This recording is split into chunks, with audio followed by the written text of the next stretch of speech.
Tulungan ako ni Cassie ng babero. James, gusto mo ba? Pagkatapos ng recess, hindi tayo pag wala tayong klase. At tumawa siya.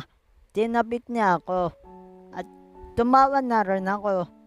Tapos maya-maya, pinasa na namin yung pinabagawa ni Sir. At lumabas na ng room. Papunta na kami sa isang klase noon, sa next class namin. Sabay-sabay kaming naglalakad ang mga kaklase ko. Ako, katabi ko si Cassie. Tapat kaming naglalakad. Kansabangan ng mga kaklase namin. Uy, bagay kayo ni Ate Cassie. Parehas kayo. Ikaw, James, ang gabo mo, ang tanggad mo ba si Ate Cassie? Sabi na maputi. Uy, sabi naman ni James, tumikil nga kayo. Sige kayo, mamumula yan si Cassie. Sabi ni Cassie, Uy, James, ikaw sabay tabik sa braso ko. At nakarating na kami sa klase. Hinihintay na pala kami ni Ma'am. Ang sabi ni Ma'am, umupo na kayo sa upuan at may grouping kayong gagawin. Group project tayo ngayon.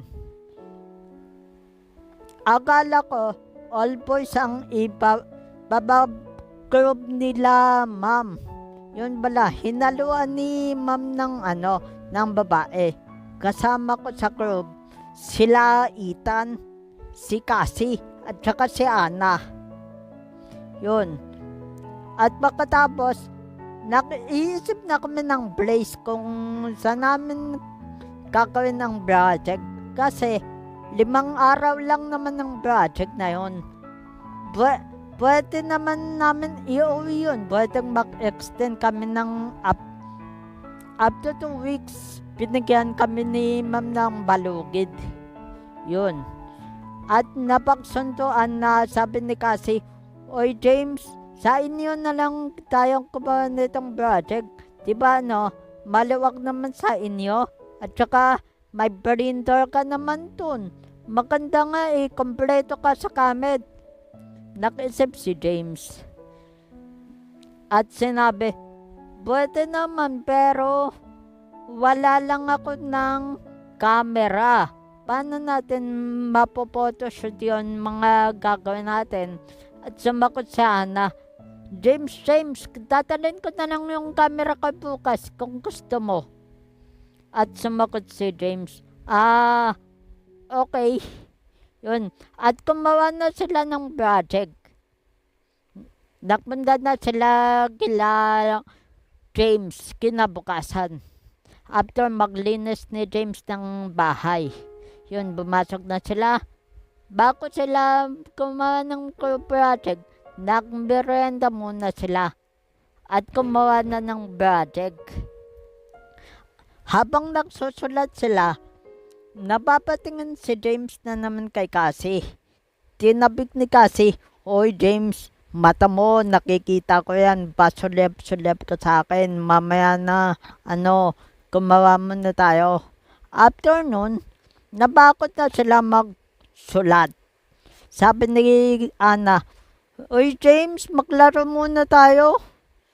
Nakakabakot naman, may pa tayo, 4 na araw, ang seryoso mo.